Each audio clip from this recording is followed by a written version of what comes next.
ఈ కాలం జెన్జీ పిల్లలు చాలా మంది పెళ్లి చేసుకోవట్లేదు. అవసరమా లేదా అని చెప్పే క్వశ్చన్కి ఆన్సర్ ప్రకృతి. ఒక చెట్టు పెంచండి, కొద్దిగా పెరగగానే ఏం చేస్తుంది? పూలు వస్తాయి, కాయలు వస్తాయి, తర్వాత ఏంది ప్రాపగేషన్. యానిమల్స్ కూడా ఏం చేస్తాయి? సరి అయిన వయసు రాగానే పిల్లల్ని పుట్టిస్తాయి. అంటే ప్రకృతిలోని సిద్ధాంతం ఏంది? ఒక జీవి తన సంతతిని ప్రొలాంగ్ చేస్తూ పోవాలి. ఇలా అన్ని యానిమల్స్ చెట్లు అనుకొని ఉంటే పెళ్ళి అవసరమా అని అసలు ప్రకృతిలో ఒక జీవి కూడా ఉండేది కాదు. ఈ క్వశ్చనే రాంగ్. పెళ్ళి అనేది 100% అవసరమే, బారింగ్ సమ్ సీరియస్ కన్సిక్వెన్సెస్. కొన్ని రేర్ డిసీజెస్లో పెళ్లి చేసుకోలేకపోవచ్చు, కొన్ని సోషల్ ఇష్యూస్ వల్ల చేసుకోలేకపోవచ్చు.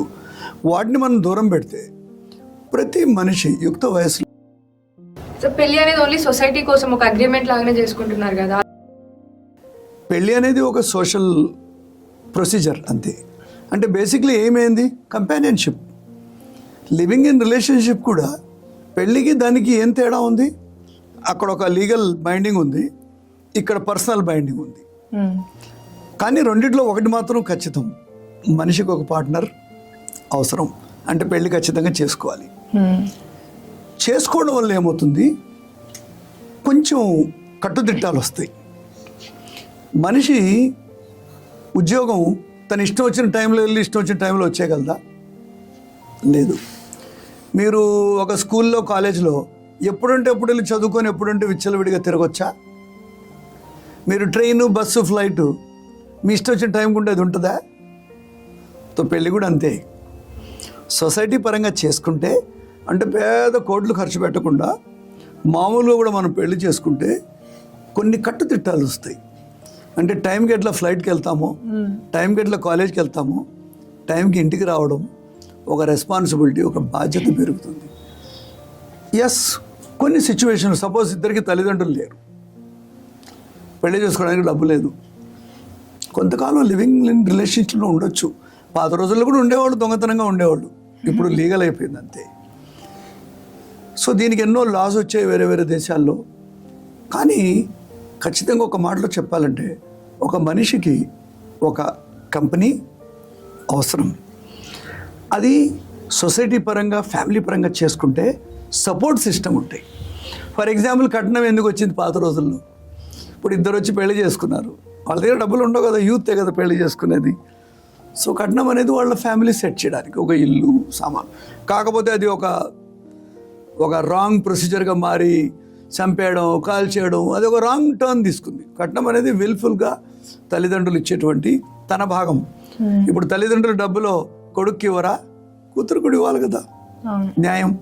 అదే ఒకప్పుడు కట్నం. సో ఫ్యామిలీ ఇన్వాల్వ్మెంట్ అనేది పెళ్లిలో జరుగుతుంది, లివింగ్ ఇన్ రిలేషన్షిప్లో లేదు. సపోజ్ ఎగ్జాంపుల్, ఆ అబ్బాయికి పెళ్లి కొడుక్కి క్యాన్సర్ వచ్చింది, ఎవడు సపోర్ట్ చేస్తాడమ్మా?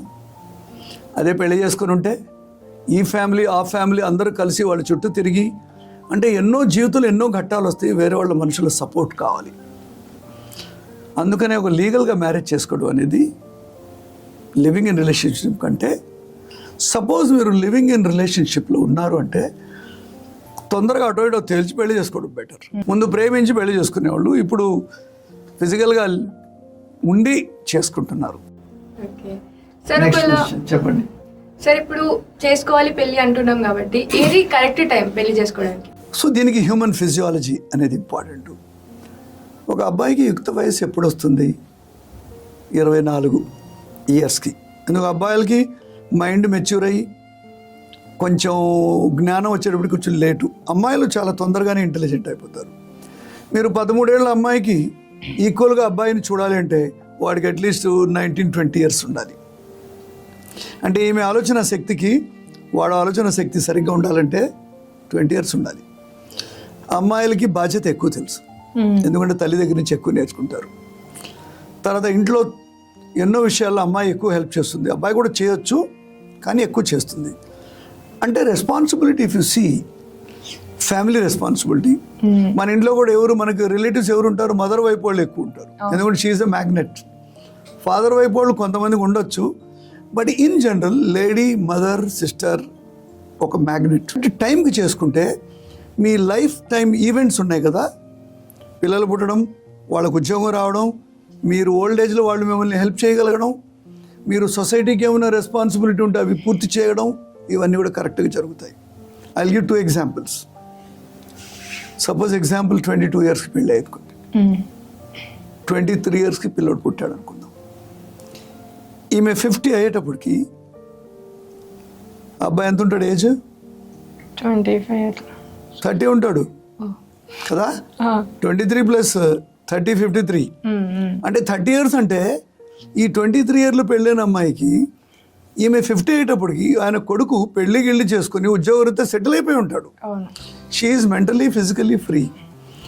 తన హస్బెండ్ తోటి తిరగవచ్చు, తర్వాత టెన్షన్ ఉండదు, వీడు ఇంకా చదవలేదు, వీడు ఇంకా పెళ్లి కాలేదు, వీడు ఇంకా ఏమైంది. తర్వాత వాళ్ళ ఏజ్ గ్రూప్స్ మధ్యలో ఎక్కువగా డిస్టెన్స్ ఉండదు, అంటే ఆలోచన విధానంలో తేడాలు ఉండవు. దీన్ని మనం జనరేషన్ గ్యాప్ అంటాం. ఇప్పుడు నా దగ్గర ఒక లేడీ వచ్చింది, ఆమె ఎంత ఏజ్? 38 ఇయర్స్. ఆమెకు ఆల్రెడీ థైరాయిడ్, మోకాలు నొప్పులు, షుగరు, కష్టపడి IVF EVF ఇది చేసి ఒక పిల్లోడిని పుట్టించింది. ఈమె దగ్గర నడిచి తన సొంత పనులు ఇంట్లో చేసుకోవడానికి కూడా ఎనర్జీ లేదు. ఈమె ఇప్పుడు నెక్స్ట్ 30 ఇయర్స్ ఎలా ఉంటుంది? 68 ఇయర్స్ ఏం బతుకుద్దో లేదో కూడా తెలియదు ఈమెకున్న హెల్త్ కండిషన్స్లో. అంటే అబ్బాయి ఏమైపోతాడు అని కానీ ఆడ సొసైటీలో పడేస్తే సరిపోద్దా? పేరెంట్స్ ఉండొద్దా పిల్లోడితోటి కదా? ఇప్పుడు అర్లీగా మ్యారేజ్ అయ్యి అర్లీగా పిల్లలు పుట్టిన వాళ్ళు, పిల్లలు గ్రాండ్ పేరెంట్స్ కూడా వాళ్ళు కలిసి ఉండగలరు. మనం చిన్నప్పుడు చెప్పేవాళ్ళు గ్రాండ్ మదర్ని కలవాలి, గ్రాండ్ పేరెంట్ని కలవాలి. ఇవన్నీ ఎందుకైనాయి? త్వరగా పెళ్ళిళ్ళు కావడం వల్ల ఒక పెద్ద కుటుంబం తయారైంది. Human relations within the family develop అయినాయి. 40 ఏళ్ళకి పిల్లల్ని కంటే వాడు పాపం కరెక్ట్ ఏజ్కి నీతో మాట్లాడే టైం ఏజ్కి నువ్వు ఉండకపోవచ్చు. అండ్ సింగిల్ పిల్లల్ని కంటారు అందరూ. వాడికి బ్రదర్స్ లేరు, సిస్టర్స్ లేరు, కంపెనీ లేదు, తల్లిదండ్రులు ఏమో చచ్చిపోయా. నన్ను అడిగితే ఈ 40 ఏళ్ళలో పిల్లలు పుట్టించడం కంటే కొంచెం అర్లీగానే నాకు ఏదో ప్రాబ్లం ఉంది, పిల్లలు పుట్టడం లేదు, ప్రాబ్లం ఉంది, దత్తత తీసుకోవాలి. ఎంతోమంది పిల్లలు ఉన్నారు, ఒకరికి ఇంకో మంచి లైఫ్ ఇవ్వాలి. కంపానియన్షిప్పే కదా పిల్లలతో కావాల్సింది. వేరే దేశాలంతా ఇదే జరుగుతుంది. సో ఆడపిల్లలు డెఫినెట్లీ 22 ఇయర్స్ 23 ఇయర్స్కి చేసేసుకోవాలి. 20 తర్వాత 25 లోపల చేసుకొని ఒక పిల్లోడిని కంటే వీళ్ళ ఫ్యూచర్ లైఫ్ బాగుంటుంది, జనరేషన్ గ్యాప్ ఉండదు. ఈమె హెల్త్ కూడా పీక్లో ఉంటుంది 25 23కి. అంటే ప్రెగ్నెన్సీ ప్రాబ్లమ్స్ ఉండదు, ఇవి ఉండదు, ఏం హైపర్ టెన్షన్ ఉండదు, జెస్టేషనల్ డయాబెటీస్ ఉండదు, ఎన్నో ప్రాబ్లమ్స్ ఉండవు యాక్చువల్లీ. కానీ అదే అమ్మాయి 30 ఏళ్ళ తర్వాత కనే అమ్మాయి చాలా ట్రబుల్ ఉంటుంది. So timing. అబ్బాయిలు కూడా అంతే. వీళ్ళు ఏం చేస్తారు, ఉద్యోగం లేదని, చదువు లేదని, అసలు దానికి దీనికి కనెక్షనే లేదు. అంటే ఉద్యోగం లేనంత మాత్రాన పెళ్లి చేసుకుని చచ్చిపోతారు. వీళ్ళు ఎంతమంది చచ్చిపోయారు అట్లా? అంటే ఫ్యామిలీని ఎట్లా చూసుకుంటారు, ఎట్లనో కష్టపడి తక్కువలో చూసుకుంటారు. మేము చిన్నప్పుడు ఏం పెద్దగా కార్లు ఉండే మా దగ్గర, సైకిల్ మీద నడిచింది కదా ఫ్యామిలీ. రోజు బిర్యానీ బదులు నెలకు ఒకసారి తినేవాళ్ళు. అంటే మనిషికి అడాప్టబిలిటీ ఉంది. మనిషి ఒక రిజిడ్ స్టోన్ కాదు, ఇలాగే ఉండాలి అని. తక్కువ డబ్బులు, మీ చిన్నప్పుడు తక్కువ డబ్బులతో ఉండలేదా మీరు? మేము ఉండాం. 4 గుడ్లు బదులు 2 గుడ్లు 4 పంచుకునేవాళ్ళం. సో ఇదంతా మనం ఆలోచించే విధానం. డబ్బు కొరత అనేది మన ఖర్చు పెట్టే విధానం మీద డిపెండ్ ఉంటుంది. ఈ 3 ఫోన్లు కావాలంటే డెఫినెట్లీ 3 బిల్లులు కూడా కట్టాలి కదా. ఫోన్ ఒకటే కాదు, ఛార్జ్ చేయడానికి కరెంటు బిల్లు కట్టాలి కదా. మళ్ళీ పైన ఒక కవరు, కింద కవరు ఇరిగిపోతుంటే వాటిని వేయాలి కదా. అంటే ఒక ఫోన్ ఖర్చు చూడు. అంటే మనం there is no limit to think of expenditure. So డబ్బు లేదని, ఇది సినిమాలు చూడండి, అంత రిచ్ గర్ల్ ఒక యావరేజ్ కూలీతో వెళ్ళి చిన్న గుడిసెలో ఉంటుంది, ఎన్టీ రామారావుతోనూ అమితాబ్ బచ్చన్తోనూ కదా. మనిషిలో ప్రేమ అనేది చాలా ఇంపార్టెంట్, డబ్బుకు సంబంధించింది కాదు. ఒక అమ్మాయి అబ్బాయి కలిసి ఉండాలంటే మంచి కనెక్షన్ ఉండాలి, ఇంటిమసీ ఉండాలి. వాళ్ళిద్దరు బాగా క్లోజ్గా ఉన్నప్పుడు వాళ్ళకి ఏమి కనపడవు ప్రపంచం. డబ్బులు, బిల్డింగు, కార్లు అని ప్రపంచం వేరుగా ఉంటుంది. సో డబ్బు గురించి పెళ్లి చేసుకోకుండా పోవడం, లేట్ చేయడం అనేది తప్పు. అసలు ఎందుకు చేసుకోవాలి ఇంత పెద్ద పెళ్ళి? నీ పెళ్ళిలో లైన్లో నిలబడి ఫోటోలు దిగుతారు. ఎప్పుడన్నా ఫోటో చూసారా? వాళ్ళు ఎవడు ఫోటో దిగుతాడో తెలియదు, వీళ్ళందరూ ఫోటోగ్రాఫర్, వీళ్ళు తెలుసు కదా. ఆ కెమెరా పెట్టుంటారు, ఆడు టామ్ డిక్ అండ్ హ్యారీ లైన్లో వచ్చి అట్లా నిలబడి వెళ్ళిపోతాడు. వాళ్ళు మళ్ళీ వాళ్ళ జీవితంలో కనపడరు. వాళ్ళు అవసరం, అది పెద్ద పూల మండపం వేస్తారు. సరే నా దగ్గర డబ్బు ఉంది చూపించుకోవచ్చు, కానీ నిజానికి నీ దగ్గర డబ్బు తక్కువ ఉన్నప్పుడు, నువ్వు పెళ్లి చేసుకోవాలని డిసైడ్ అయినప్పుడు ఇంత ఆర్భాటం అవసరం లే. నీ ఫ్యామిలీ, అబ్బాయి ఫ్యామిలీ, ఓ 2 ఫ్యామిలీలు క్లోజ్. అసలు పెళ్ళిలో మనం ఫంక్షన్ ఎందుకు చేస్తాం? వీళ్ళని సొసైటీకి ఇంట్రడ్యూస్ చేయడానికి. వీడు మా అబ్బాయి రేపు నేను లేకపోయినా కూడా ఈయనకి ఏమైనా ఎలక్ట్రిసిటీ బిల్ కావాలంటే మీరు హెల్ప్ చేయండి, కార్ రిపేర్ అయితే మీ మెకానిక్స్ చేయించండి, ఎప్పుడు డబ్బులు అవసరమైతే తీయండి కదా. అందుకు ఈ ఫంక్షన్స్. ఇప్పుడేంది, ఓ ఉందే నా దగ్గర పెద్ద హాల్ చేస్తాను, అందరిని పిలుస్తాను, మినిస్టర్ని పిలుస్తాను, ఇండిని పిలుస్తాను, ఆ ఫోటోలు చూడరు పెట్టరు. ఇన్ఫ్యాక్ట్ ఆ ఫోటోలు తీసిన ఫోటోగ్రాఫర్ దగ్గర బిల్లులు కూడా కట్టరు, వాళ్ళ ఆల్బమ్స్ కూడా తీసుకొని వెళ్ళి ఎంతోమంది ఉన్నారు. మా ఫ్రెండ్స్ ఉన్నారు, ఇన్ని ఆల్బమ్లు అడిగిన పెళ్ళి వాళ్ళు తీసుకొని వెళ్ళారు రిటర్న్. అయ్యో. సో టైంకి చేసుకోవడం అనేది హెల్త్ పరంగా చూస్తే మన హార్మోన్స్ అన్నీ 25 ఇయర్స్కి పీక్లో ఉంటాయి. అందుకనే ఒక మంచి హెల్తీ లైఫ్ కావాలి ఫ్యూచర్లో అంటే, ఉద్యోగం కూడా చేయాలంటే త్వరగా పెళ్లి చేసుకొని త్వరగా పిల్లోని కనేసి ఒక 1-2 ఇయర్స్ పెంచి కావాలంటే అప్పుడు హెల్ప్ తీసుకొని తిరిగి ఉద్యోగంలో చేరవచ్చు. ఇప్పుడు మా మెడికల్ స్టూడెంట్స్ ఉన్నారు, ఎంబీబీఎస్ అవగానే పెళ్లి చేసుకోవచ్చు కదా. నేను పీజీ అంటే 3 ఏళ్ళు దొబ్బినాయి. దాని తర్వాత పీజీ చేయగానే నాకు ఇంకా సెటిల్ కావాలి, కార్పొరేట్ హాస్పిటల్ కావాలా, గవర్నమెంట్ హాస్పిటల్ కావాలా, అటు ఇటు చూసేలకి 38 ఏళ్ళు. ఆ తల్లిదండ్రులు ఏడుస్తూ ఉంటారు, పెళ్లి లేదు పాడు లేదు అని. ఇదంతా ఒక మతి భ్రమణం. కొన్ని చూడాలి కదా, అబ్బాయి సైడ్ నుంచి అమ్మాయి సైడ్ నుంచి అయినా ఈ హెల్త్ని కూడా చూడాలా. ఒకవేళ అబ్బాయి వాళ్ళ ఇంట్లో వాళ్ళకి డయాబెటీస్ ఉన్నాయి, అమ్మాయి వాళ్ళ ఇంట్లో వాళ్ళకి కూడా డయాబెటీస్ ఉన్నాయి, సో వీళ్ళిద్దరు పెళ్లి చేసుకోవచ్చా? అసలు ఎట్లా ఉండాలి? అబ్బో, చాలా భయంకరమైన ప్రశ్న ఇది.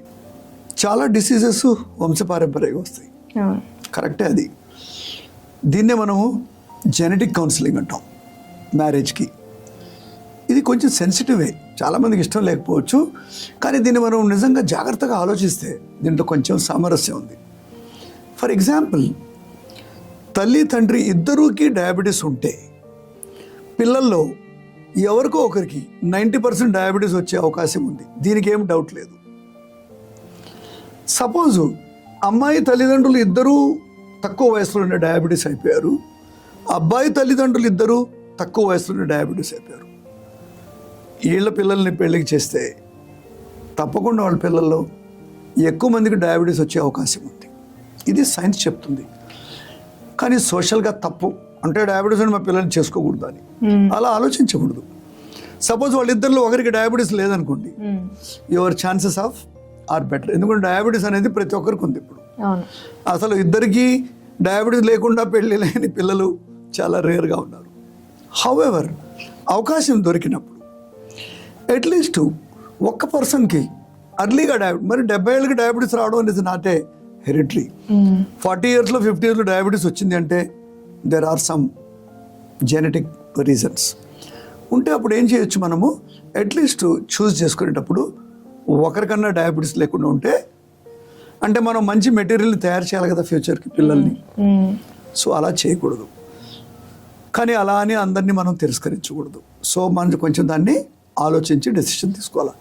క్యాన్సర్లు కూడా ఎన్నో క్యాన్సర్స్ హెరిటరీ ఉన్నాయి. అంటే ఇద్దరు పేరెంట్స్కి 2 సైడ్లు ఉన్నాయనుకో, నేనదే చేసుకోను. ఎందుకంటే దేర్ ఈస్ సైన్స్ ఒక పక్క నుంచి చెప్తుంది, జెనెటిక్ ప్రీడిస్పోజిషన్, హెరిటరీ స్టేటస్ ఉంటుంది కాబట్టి. సో మనము ఫ్యామిలీలో క్యాన్సర్ ఉంది అని అమ్మాయిని తిరస్కరించకూడదు. ఇన్ఫ్యాక్ట్ అమ్మాయికి కూడా రేపు రావచ్చు, నార్మల్ హెల్తీ పర్సన్ కూడా క్యాన్సర్ రావచ్చు. అలానే మనం అందరినీ పెళ్లి చేసుకోకుండా ఉండలేం కదా. కానీ కొంచెం హెల్తీగా ఉన్న ఫ్యామిలీస్లో చేసుకోవడంలో నష్టం లేదు. ఒక అబ్బాయి అమ్మాయి కలిసినప్పుడు కూడా 2 ఫ్యామిలీస్, హెల్త్ ఈజ్ ఎక్స్పెన్సివ్ కూడా. ఒక యావరేజ్ డయాబెటిక్ పేషెంట్ చచ్చే వరకు ఒక 60-70 లక్షలన్నా ఖర్చు అవుతాయి. ప్రతి నెలకి టెస్టు, మందులు, అప్పుడప్పుడు సీరియస్ ఇన్వెస్టిగేషన్స్, ఏదన్నా ఆర్గన్స్ డ్యామేజ్ అయితే వాటికి వచ్చేటువంటి ఖర్చు, ట్రాన్స్ప్లాంట్ ఖర్చు, అంటే ఇవన్నీ మనం చూస్తూనే ఉన్నాం యాజ్ ఎ మెడికల్ ప్రొఫెషనల్, రోజు చూసేవే. ఖర్చుతో కూడినవి, బాధతో కూడినవి, సపోర్ట్ సిస్టమ్ కావాలి. సో వ్యాధులతోటి చాలామందికి ప్రాబ్లం ఉంది. సో మనం ఏం చేయొచ్చు, పూర్తిగా మనం రిజెక్ట్ చేయాల్సిన అవసరం లేదు, కొంచెం రేషనల్గా ఆలోచించవచ్చు. Next question. సార్, ఈ మధ్యలో చాలామంది విలేజెస్లో కావచ్చు, ఎక్కడైనా ఓల్డ్ ట్రెడిషన్లో బావ మరదలు పెళ్లి చేసుకుంటా ఉంటారు. సో అట్లా 3 generations కన్నా ఎక్కువ కూడా చేసుకుంటారు. వాళ్ళకు ఎట్లా? అది అందరికీ తెలిసిందే. కొన్ని internal with in the family marriages వల్ల జెనెటిక్ డిసీజెస్ వస్తాయనేది మనం చిన్నప్పటి నుంచి చదువుతూనే ఉన్నాం. ఎందుకంటే ఇన్ బ్రీడింగ్ అంటాం దీన్ని. యానిమల్స్లో కూడా ఇప్పుడు కొన్ని యానిమల్ స్పీషీస్ ప్రపంచంలో వెళ్ళిపోవడానికి ఇదే కారణం. తక్కువే ఉన్నాయి, అవే వాటినే బ్రీడ్ అయిపోయి వాటి యొక్క ఇమ్యూనిటీ, తర్వాత వాటి DNA అంతా వీక్ అయిపోతుంది. తప్పకుండా మీరు అట్లీస్ట్ ఒక 3 steps ఉన్న సెపరేట్గా ఉండాలి. అంటే బ్రదర్ సిస్టర్ అట్లీస్ట్ మనం డైరెక్ట్గా బ్లడ్ కాంటాక్ట్ చేసుకోక ఉండడమే మంచిది. కానీ పాత రోజుల్లో ఆస్తులు, పొలాలు, డబ్బులు పోతాయని అక్కడక్కడ చేసుకునేవాళ్ళు. కానీ దానివల్ల ఆ రోజుల్లో బెనిఫిట్ ఏంది, డైవర్స్లు తక్కువే. ఎందుకంటే తెలిసిన వాళ్ళే కదా. సో అలా అని చెప్పి ఓన్లీ డబ్బు గురించో తెలిసిన వాళ్ళని గురించి మన హెల్త్ విషయాన్ని మానకూడదు. మీరు అడిగిన క్వశ్చన్ కరెక్టే. సాధ్యమైనంత వరకు మనం విత్ ఇన్ ది ఫ్యామిలీ మెంబర్స్ని, మామ కూతుర్ని, చిన్న ఆయన కొడుకుని, వీళ్ళని చేసుకోకుండా ఉండడమే బెటర్. ఇంకోటి దీంట్లో కొన్ని సమస్యలు కూడా ఉన్నాయి. అన్ని సీక్రెట్లు అందరికీ తెలుసు. ఎప్పుడు కోపం వచ్చినా ఆయనే చెప్తారు, అరే మీ మామ అది చేశాడు, మీరు అత్త చేశాడు కదా. సైడ్ ఎఫెక్ట్స్ కూడా ఉన్నాయి కొన్ని. సో రేషనల్గా మనం ఆలోచించాలి, సాధ్యమైతే అవాయిడ్ చేయాలా. Cross breed is more stronger. ఇప్పుడు కూడా మనం తినే ఫుడ్ అంతా కూడా చూడండి, క్రాస్ బ్రీడ్ చేసి కొత్త వంగడాలు తయారు చేసాం, కొత్త స్పీషీస్ తయారని. సో మనుషులు కూడా వర్తిస్తుంది. సార్, కొన్ని కారణాల వల్ల పెళ్లి చేసుకోకుండా ఉన్న వాళ్ళు కూడా ఉంటారు కదా. సో వాళ్ళకి మీరు ఇచ్చే అడ్వైజ్ ఏంటి? చంపేవలే. చాలామంది ఉన్నారు ఇప్పుడు పెళ్లి చేసుకోకుండా. ఇప్పుడు నాకు తెలిసిన ఒక అబ్బాయి ఉన్నాడు, తల్లిదండ్రులు లేరు, బ్రదర్స్ లేరు, ఆయన వైఫ్ చచ్చిపోయింది. ఒక కేసు. ఇంకో ఆయనకి పెళ్లి చేసేవాడు లేక, డబ్బు లేక, సెటిల్ కాక పెళ్ళే చేసుకోలేకపోయాడు. ఇంకో ఆయన ఉన్నాడు, ఆయన ఎక్కడో ఉద్యోగాలు చేసి వచ్చేటప్పటికి ఓవరేజ్ అయిపోయి ఎక్కడ పోయినా పెళ్ళికి ఆయనకి ఎవరు సెట్ కాలే. ముఖ్యంగా అబ్బాయిలకి ఎక్కువ ప్రాబ్లం. ఎందుకంటే వాళ్ళు ఎమోషనల్గా స్ట్రాంగ్ కాకపోవచ్చు. లేదు, వాళ్ళు డిపెండెంట్. ఫర్ ఎగ్జాంపుల్, నాకు టీ చేయడం కూడా రాదు, నేను వండుకోలేను. మా ఆవిడ నన్ను వంటగంట మానేసి టీ చేయడం మానేసిందంటే ఇంతే సంగతులు. అదే ఒక అమ్మాయి అనుకో, నువ్వు సొంతంగా వండుకోగలవు, నువ్వు బట్టలు ఉతుక్కోగలవు, ఇల్లు క్లీన్ చేసుకోగలవు. ఒక అబ్బాయి కంటే ఎన్నో రెట్లు ఇండిపెండెంట్. అందుకని మీరు విలేజెస్లో చూస్తే ఇప్పుడు చాలామంది ముసలోళ్ళు ఆడవాళ్ళే కనిపిస్తారు. కానీ ఎవరికైనా పెళ్ళాల్సి వచ్చిందా, ఈడు కూడా పట్టు 3-4 నెలలు ఈడు ఫట్ అయిపోతాడు. కానీ హస్బెండ్ చనిపోయిన తర్వాత కూడా ఉమెన్ చాలా కాలం ఉండగలరు, ఎందుకంటే ఇండిపెండెంట్. అందుకనే మేల్ బ్యాచులర్స్ ఉన్నారు కదా, వాళ్ళకి ఎక్కువగా ప్రాబ్లం అవుతాయి మ్యారేజెస్ లేకపోతే. కానీ స్పిన్స్టర్స్ ఉంటారు, ladies, single mother, single ladies, వాళ్ళు చాలా వరకు బాగానే సర్వైవ్ అవుతారు. అయితే వాళ్ళకి నేను చెప్పే అడ్వైజ్ ఏంటంటే, ఫ్రెండ్షిప్ ఉండాలి. హ్యూమన్ బీయింగ్కి ఇంకొక మనిషి కావాలి. You cannot be alone. Actually మనము పాతకాలం మనం చూస్తే హ్యూమన్ బీయింగ్స్ అందరూ కూడా హర్డర్స్, అంటే గుంపులో ఉండేవాళ్ళు. మేకల్ని పెంచుకుంటూ, గొర్రెల్ని పెంచుకుంటూ అడవిలో గుంపులుగా తిరిగేవాళ్ళు. సింగిల్గా ఎవరు ఉండేది కాదు. కానీ టైగర్ ఉంది, సింగిల్గా తిరుగుద్ది. ఎలిఫెంట్ మేల్ ఉంది, సింగిల్గా తిరుగుద్ది. ఓన్లీ ఆ బ్రీడింగ్ టైం పిల్లలప్పుడే అది వస్తుంది, మిగతా టైంలో జంతువుల్లో చాలా వరకు సింగిల్గా ఉంటాయి. కానీ మనుషులు సింగిల్గా ఉండకూడదు. మనిషికి మనిషి తోడు అవసరం. సపోజ్ ఏ పర్సన్కి పెళ్ళి కాలేదు, ఏదో కారణాల వల్ల, పాపం. నా దగ్గర ఇంకో ఆయన ఉన్నాడు, రైల్వేలో పనిచేస్తాడు, మంచి ఆయన. వాళ్ళ సిస్టర్కి ఇద్దరికి పెళ్ళిళ్ళు లేవు, బికాజ్ ఆఫ్ సమ్ రీజన్స్ పెళ్ళి కాలేదు. మదర్ ఓల్డ్, ఫాదర్ లేడు, అండ్ ఒక్కడే కుర్రవాడు ఇంట్లో. He didn't get married. మంచి ఉద్యోగం చేసి కూడా వాళ్ళనే తీసుకెళ్తూ, హాస్పిటల్కి తీసుకెళ్తూ, ట్రీట్మెంట్ ఇప్పిస్తూ పాపం లైఫ్ అంతా ఆయన సాక్రిఫైస్ చేశాడు. కానీ ఆయన కంపెనీ కాదు, ఆయనకు ఒక కంపెనీ కావాలా అంతే. Ultimately that man needs company. మనిషికి కంపెనీ కావాల్సిందే. అది స్పౌస్ ఉండాల్సిన అవసరం లేదు, పార్ట్నరే ఉండాల్సిన అవసరం, మంచి స్నేహితులు కూడా ఉండొచ్చు. సో వేరే దేశాల్లో ఈ లివింగ్ ఇన్ రిలేషన్షిప్స్ యాక్చువల్లీ అది మ్యారేజ్ గురించి, ఫిజికల్ రిలేషన్షిప్ గురించి కాదు, ఫ్రెండ్షిప్ యాక్చువల్లీ. వాళ్ళు అలా ఉంటారు. వాళ్ళు కూడా కొన్ని కంట్రోల్ మెకానిజమ్స్ ఉంటాయి. నువ్వు దీన్ని దాటకూడదు, నేను నా డబ్బు గురించి నువ్వు అడగకూడదు, నాకెవరైనా ఫ్రెండ్స్ ఉంటే నువ్వు మెసేజ్ చూడకూడదు, నువ్వు నన్ను ఏం చేయకూడదు, కొన్ని పెట్టుకొని వాళ్ళు లివింగ్ ఇన్ రిలేషన్షిప్ అలాగే ఉంటారు. సో బేసికలీ ఈ సింగిల్గా ఉన్న వాళ్ళు ఏం చేయాలి, మంచి ఫ్రెండ్స్ని ఎన్నుకోవాలి. ఫ్యామిలీస్తో ఉన్న ఫ్రెండ్స్తో ఉంటే అప్పుడప్పుడు పోయి వాళ్ళ ఇంట్లో తినొచ్చు. అలాంటి మనం కూడా ఇన్వెస్ట్ చేయాలి. ఇప్పుడు మీరు కూడా మీరు సింగిల్ ఉన్నారు, మీకు ఫ్యామిలీస్ కొందరు ఫ్రెండ్స్ ఉన్నారు, మీరు వాళ్ళని పార్టీకి తీసుకెళ్ళాలి, వాళ్ళని తిప్పాలి. అప్పుడు మిమ్మల్ని కూడా వాళ్ళు పిలుస్తారు. వాళ్ళకి ఏదైనా బాధ లేనప్పుడు మీరు వెళ్ళాలి. అంటే you have to become a close to them. తర్వాత మీకున్న సేమ్ జెండర్ ఫ్రెండ్స్ ఉన్న వాళ్ళతోటి కొట్లాటలు పెట్టుకోకూడదు, మిస్అండర్స్టాండింగ్ చేసుకోకూడదు, వాళ్ళ లోపలికి వాళ్ళ పర్సనల్ లైఫ్లోకి దూరకూడదు. ఒక సేఫ్ డిస్టెన్స్ అట్లీస్ట్ ఒక ఇంచ్ అన్న దూరం పెట్టుకోవాలి. చేస్తూ ఉంటే ఓల్డేజ్ వరకు చక్కగా ఉండొచ్చు. తర్వాత సింగిల్గా ఉన్న మనుషులు డబ్బుల్ని దాచిపెట్టుకోవాలి. ఎందుకంటే మెడికల్ ట్రీట్మెంటు ఏజ్ అయ్యే కొద్దీ ఆర్థరైటిస్ వస్తుంది, షుగర్ వస్తుంది, బీపీ వస్తుంది, హార్ట్ డిసీజ్ వస్తాయి. వీళ్ళన్నిటికీ డబ్బులు కావాలి కదా. Suppose you want to go and stay in a old age home, కొంచెం ఓల్డ్ అయితే డబ్బులు అవసరం. సో సింగిల్గా ఉన్న వాళ్ళందరూ కూడా మీరు ఉద్యోగం చేస్తున్నా, ఏం చేస్తున్నా, సిగరెట్ తాగేసి, మందు కొట్టేసి, అటు ఇటు తిరిగేసి మీ డబ్బుని వృధా చేయకూడదు. అది చాలా ఇంపార్టెంట్. డబ్బులు ఎవడు ఇవ్వగలడు? ప్రతి ఒక్కరి జీవితంలో వాళ్ళకి డబ్బుకు వాళ్ళు సరిపోతాయి. ఎక్సెస్ ఎవడు ఏదో ఒకసారికి 1 లక్ష రూపాయలు ఎవడన్నా ఇవ్వగలడు, కానీ ప్రతిరోజు ఇవ్వలేరు. కాబట్టి all single unmarried men or even women, first security is finance, second good friendship, మంచి సర్కిల్ ఉండాలి, 100 కొద్ది ఫ్రెండ్స్ ఉండాలి, మీరు ఒకరిద్దరు కూడా కాదు. వాళ్ళలో 10 మంది అని ఉండాలి, ప్రతి వారం మీతో మాట్లాడగలగాలి. అసలు ఫ్రెండ్స్ లేనివాడి జీవితం దుర్భరం. మీకు అట్లీస్ట్ రోజులో 2 సార్లన్నా ఎవరో ఒక ఫ్రెండ్ నుంచి, మనం అనుకుంటాం వాట్సాప్ మెసేజ్ బోర్ అని, కానీ గుర్తు చేసుకుంటున్నాడు కదా ఫ్రెండ్. ఒకటి గుడ్ మార్నింగ్ మీకు పంపించాడు అంటే at least is remembering you. So మీరు గుడ్ మార్నింగ్ పంపొద్దు, గుడ్ ఈవినింగ్ పంపొద్దు అని కొన్నిసార్లు చిరాకైనా కూడా అట్లీస్ట్ ఏదో ఊరి నుంచి మిమ్మల్ని గుర్తు చేస్తున్నాడు అంటే యూ హ్యావ్ గుడ్ ఫ్రెండ్స్. నాకు రోజు 100 వస్తాయి గుడ్ మార్నింగ్లు. కొన్నిసార్లు అనిపిస్తుంది పని పాట లేదని, but actually if you look at the different angle వాళ్ళందరూ గొప్పవాళ్ళు. సో మనం 4 విషయాలు మాట్లాడాం. పెళ్లి చేసుకోవడం తప్పదు, ఇది ఒక నేచర్స్ రూల్. ఇట్ ఈస్, మనం దానికి విరుద్ధంగా పోకూడదు. రెండవది, టైంకి చేసుకుంటే మనం ఏజ్ పెరిగినప్పుడు మనకు బాగుంటుంది.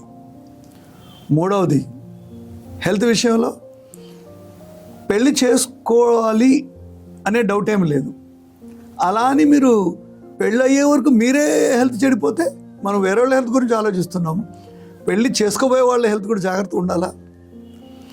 ఒకసారి పెళ్లి చూపులకి వెళ్ళాను, ఆడికి ఏదో బుర్ర ఉంది, జుట్టు లేదు. ఆయన వచ్చి ఏమడుగుతున్నాడు అమ్మాయిని, మీ అమ్మాయి నేను అమెరికాకి వెళ్ళబోతున్నాను, 10 లక్షలు నాకు కట్నం కావాలి. నేను చెప్పాను 10 లక్షలు ఎక్కువ డబ్బులు నీ హెల్త్కే ఖర్చు అవుతాయి అనే తెలిసిన వాళ్ళ అమ్మాయిని వెనక్కి తెచ్చేసాను నేను. అంటే ఆశ ఉండొచ్చు, కానీ ఫస్ట్ మీ బాడీ మీరు కూడా చూసుకోవాలి, మీ తాహత్తు మీరు ఎలా ఉన్నారు మీరు చూసుకోవాలి. కేవలం అమ్మాయి నుంచి అబ్బాయి నుంచి అన్నీ అడగకూడదు. ఒక రోజు నాకు తెలిసిన ఒక అమ్మాయి, జర్నలిస్ట్ అమ్మాయి కూడా, అంకుల్ నేను పెళ్లి చేసుకోవాలనుకున్నాను, నేను చెప్పి నేను ఫామ్ ఫిలప్ చేస్తున్నాను, దాంట్లో ఏం రాసింది తెలుసా, 5 lakhs శాలరీ ఉండాలంట. నేను చెప్పిన ఒక కుర్రోడు ఉద్యోగానికి చేరితే 20,000, 30,000, 50,000 వాడు పెద్ద తురుము కానితే 1,00,000 రూపాయలు వస్తుంది. 5 లక్షలు నీకు 40 ఏళ్ళు దొరుకుతాడు, 25 years దొరకడు అని చెప్పి. అంటే ఆశకి అంతం కూడా ఉండాలి. సో పెళ్లి చేసుకునే ముందు మనల్ని మనం ఆలోచించుకోవాలి, మరీ ఎక్కువగా ఆశించకూడదు, మన లెవెల్ వాళ్ళని చేసుకోవాలి. లక్కీలీ మంచి మనుషులతో పరిచయం అయ్యి మంచి వాళ్ళు చేసుకోవచ్చు, లివింగ్ ఇన్ రిలేషన్లో ఉండొచ్చు, కానీ ఎక్కువ రోజులు ఉంటే చెడిపోతుంది, అది కూడా పెళ్లి చేసేసుకోవాలి. తర్వాత ఒక్కోసారి లివింగ్ ఇన్ రిలేషన్షిప్లో నాకు తెలిసిన ఆయన ఏమయ్యాడంటే ఆ అబ్బాయి అమ్మాయిని తెచ్చి ఇంట్లోనే పెట్టుకున్నాడు. కానీ ఇద్దరు చదువుకునే వాళ్ళు మంచివాళ్ళే, కానీ పెళ్లి చేసుకోవడానికి వాళ్ళకి ఏదో కొంచెం ప్రాబ్లం అవుతుంది. వీళ్ళిద్దరు బాగా స్ట్రెస్ అయిపోతున్నారు. మేము సూసైడ్ చేసుకుంటాం, ఆ బాధ ఎక్కువైపోయింది, వాళ్ళు ఇంట్లోనే ఉన్నారు, బాగానే ఉన్నారు, వాళ్ళతో ప్రాబ్లం లేదు, కానీ పెళ్లి చేసుకోవడం లేదు. నేను చెప్పిన పెళ్ళి అనేది ఒక స్టాంపే కదా, otherwise they are good to you, they are living in. So give some time. ఇలాంటి సిచ్యువేషన్లో మనకు ఓపిక, తల్లిదండ్రులు కూడా ఓపిక ఉండాలి. ఊరికే ఈ కులాలు, మతాలు, డబ్బు, ప్లేసు, పెళ్ళి అనేది మనసులతో అవుతుంది, మనుషులు తర్వాత కలుస్తారు. కాబట్టి పెళ్ళి అనేది చాలా గొప్పది. మా హీరో గారు ఉన్నారు, రాజేంద్ర ప్రసాద్ గారు, ఆయన సినిమాలో పాట ఉంది, శ్రీరస్తు శుభమస్తు. రోజు వస్తుంది టీవీల్లో, సినిమాల్లో, ఎక్కడ చూసినా ఆ పాట ఒకసారి వింటే పెళ్లి వాల్యూ తెలుస్తుంది. అంత గొప్ప నటకిరీటి ఆయన సినిమాలో, అంత గొప్ప పాట, దాన్ని వింటే ఒకసారి పెళ్లి యొక్క విలువ తెలుస్తుంది. సో మన సొసైటీలో పెళ్లికి మంచి వాల్యూ ఉంది. తల్లిదండ్రులు కూడా చిన్నపిల్లల నుంచి ముందు నుంచే చెప్పాలి. 25 years వాడికి మీరు చెప్పలేరు, వాడు ఇండిపెండెంట్ అయిపోయాడు. పెళ్ళి అనేది చాలా గొప్పదే.